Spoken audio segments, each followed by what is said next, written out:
welcome to Magellan Minutes. I'm Nadine Blaney. Well, many Australians know someone who is suffering from knee or hip pain, but is stuck in a long wait line to get surgery. Well, there is a shift happening in the United States right now where people are not going to large hospitals and are instead going to day clinics to get surgery.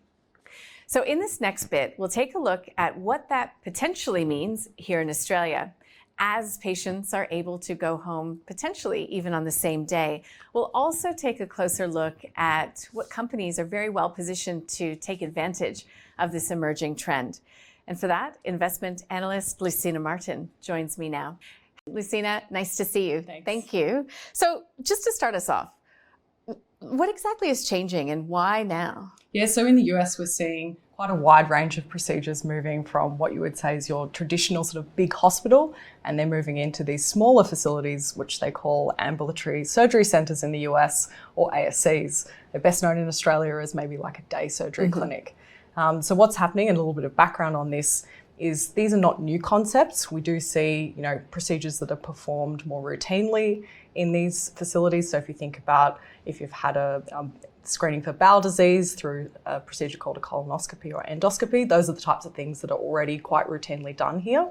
But where we're seeing change and what we're really excited about is that there's more complex procedures that are moving into these settings. And that's where joint replacements is an example of this. It's a more complicated procedure that's moving into these facilities. So that's something that we're really interested in at the moment. Okay, but what is driving this change primarily? Yeah, so there's a couple of things that are happening here and that's really driving this. So the first one and the big one really is technology. So we've seen from healthcare companies, they've done a lot of new innovation around medical devices and equipment, which has really unlocked a whole new world for the surgeons and what they can do in theatre. There's been situations where patients may need to stay in for multiple nights, but now with this new technology, that's really allowed patients to go in the morning and be quite quickly discharged in the afternoon. So one example of this is a company called Stryker, and they've really pioneered some new surgical innovations here. They have a system called Mako, which allows surgeons to perform joint replacements robotically.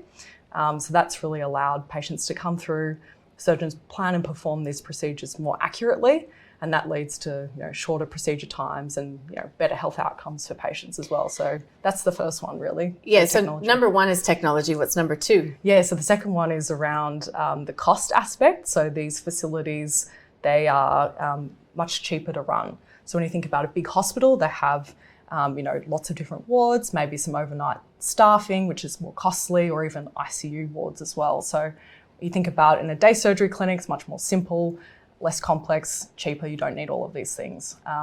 So that's leads to a lower procedure bill, which governments love, because all governments around the world are really trying to control their healthcare costs. So we see these facilities and this thematic really sitting on the right side of regulation and government policy as well. That's global. So what's happening here in Australia? Yeah, so Australia's a little bit further behind on that as well, but we think they're following a similar path. So the New South Wales government is also quite keen to control their own healthcare costs, and they're sort of in more pilot stage discussions at the moment around what this may look like and if our health system is set up adequately to support, patient care at this lower cost.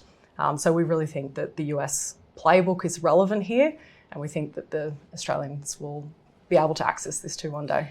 So if you take knee and hip operations, to day clinics as an example, what difference does it actually make to, I suppose, the practice? So the success of the procedure, the cost, pain, all of the other things associated with surgery. Yes. So the actual surgery itself is always quite successful.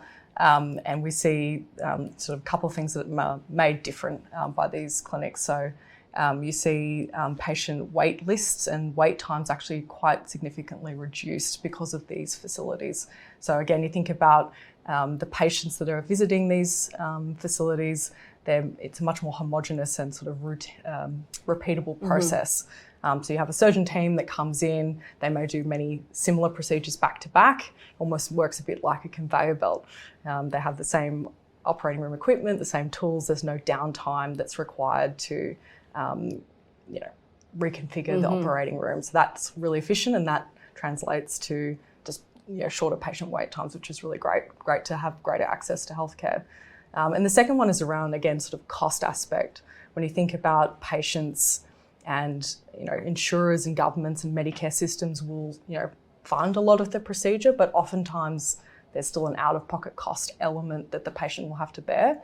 Now with a cheaper facility and a lower bill, that also is a positive impact for patients as well. So you tend to see patients seeking treatment earlier for their pain rather than waiting maybe until they're in their 60s and 70s to have that treatment. So that's something that we're really excited about because it is a new growth dynamic, and at Magellan we're really interested in finding these high quality and structural growth thematics for us to invest behind. Mm-hmm. But will this sort of benefit everyone? Is it right for every patient? Yeah, so there's only going to be a cohort of people that will be suitable for this. So if you think about patients that are a little more high risk, maybe they're at risk of a heart attack, they may need to have a longer recovery time, maybe stay in the hospital for a couple of extra nights.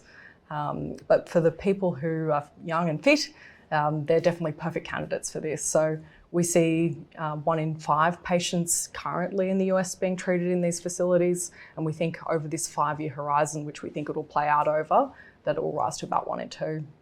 So if we're talking better access, we're talking lower cost for procedures as well, lifting procedure volumes, presumably, if people aren't putting it off. Yeah.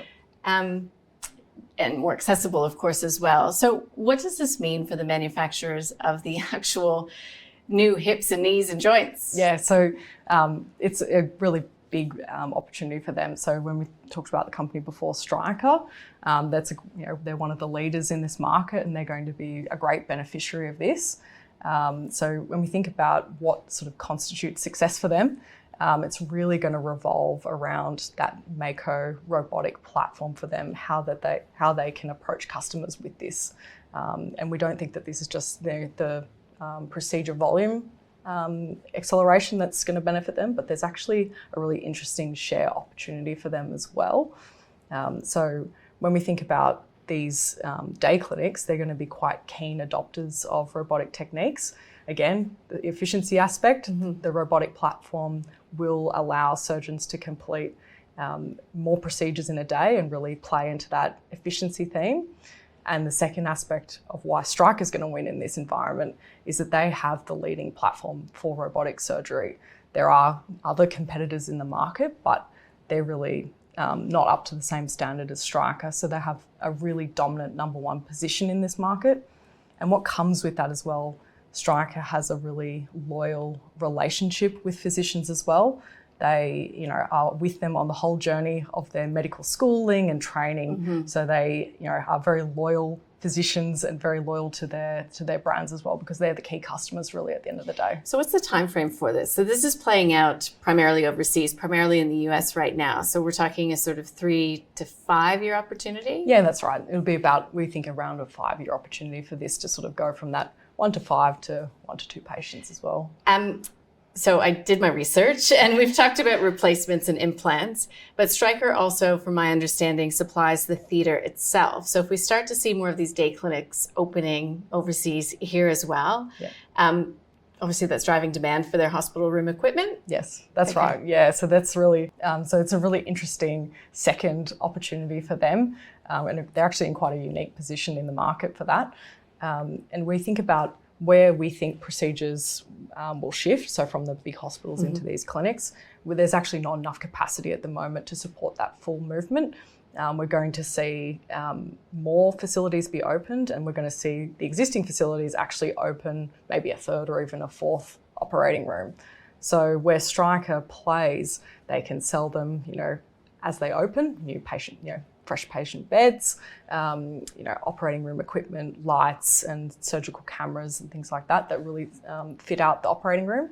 And then also on a more recurring basis, as they do more and more procedures, other medical equipment that's, to manage waste from an operation and things like that as well. So that's that recurring revenue stream, which everybody loves. Yes, it's the holy grail. Exactly. So when you pull it all together, what do you have? Yeah, so really when we think about what's playing out here, this really interesting shift that's happening in the way healthcare is delivered, we think Stryker's in quite an interesting powerhouse position here. If we think about those three businesses, the Mako surgical robot, the implants or devices that they sell for knees and hips, all in a bundle, and then this third medical equipment business. We think they've got this really one-stop shop, high-quality solution for customers. They're the only player in the market that can do that. And so we see not just the opportunity there for share gains, but really that uplift in growth as well from additional procedures. Lucina, thank you. Really appreciate it. Thanks. And thank you for joining us. Please feel free to share with your clients and your colleagues.